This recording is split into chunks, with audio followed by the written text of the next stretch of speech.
Malaysia plane relatives dragged from news conference. Frustration with the search for missing flight MH370 boiled over into chaotic scenes as Chinese relatives were dragged away from journalists. They were attempting to speak to Chinese journalists outside the daily press conference in Kuala Lumpur. A BBC reporter was pushed away from the relatives, who were carrying banners criticizing the handling of the case. Teams from 26 countries are trying to find flight MH370, which went missing on March 8 with 239 people on board.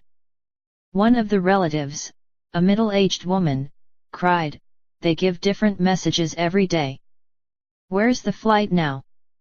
Find our relatives. Find the aircraft."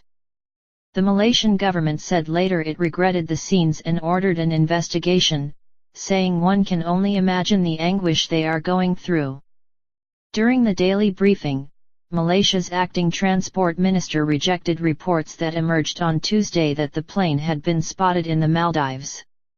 A local councillor on the island of Kuta Huvadhu has told the BBC that about 10 people described seeing a large aeroplane some hours after it disappeared.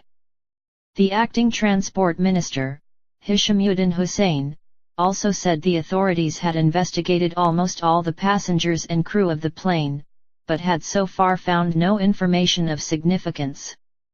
"We have received passengers' background checks from all countries apart from Ukraine and Russia," he told reporters. There were 2 Ukrainians and 1 Russian on the plane. Malaysian Police Chief Khalid Abu also said some data had been deleted from the flight simulator found at Captain Zahari Ahmad Shah's home on February 3, and that investigators were trying to recover the deleted files. Mr. Hussain stressed the captain should be considered innocent until proven guilty and that members of his family were cooperating with the investigation. Deleting files would not necessarily be suspicious, particularly if it were to free up memory space. Chinese citizens made up the overwhelming majority of the passengers on the plane, which had been heading from Kuala Lumpur to Beijing. Responding to complaints among relatives of those on board that they are not being kept fully informed, the Malaysian authorities said they would send a team to Beijing to liaise with Chinese families waiting for news. Police in the Maldives have said they are looking into local reports that a low-flying aeroplane was sighted above Kuta Huvadhu, southwest of the capital Male, around 6:15 local time 1:15 GMT on March 8 and that its colors matched those of the missing plane. The Maldives National Defense Force said that although nothing had been detected on its radar, it would provide any assistance needed for the search. If the plane was indeed flight MH370, it would have flown far slower than normal, in order for the timings to be possible, reports the BBC's Charles Haviland in nearby Sri Lanka. The main Maldives airport is one of those featured in the flight simulator discovered at the home of the captain.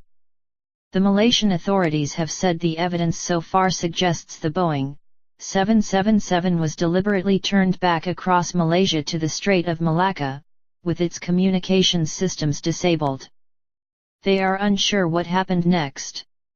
Investigators have identified 2 giant arcs of territory spanning the possible positions of the plane about 7 hours after takeoff.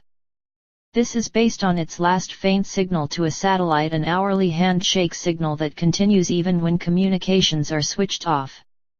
The arcs stretch up as far as Kazakhstan in Central Asia and deep into the southern Indian Ocean. Investigators are considering the possibility of hijacking, sabotage, terrorism or issues related to the mental health of the pilots or anyone else on board.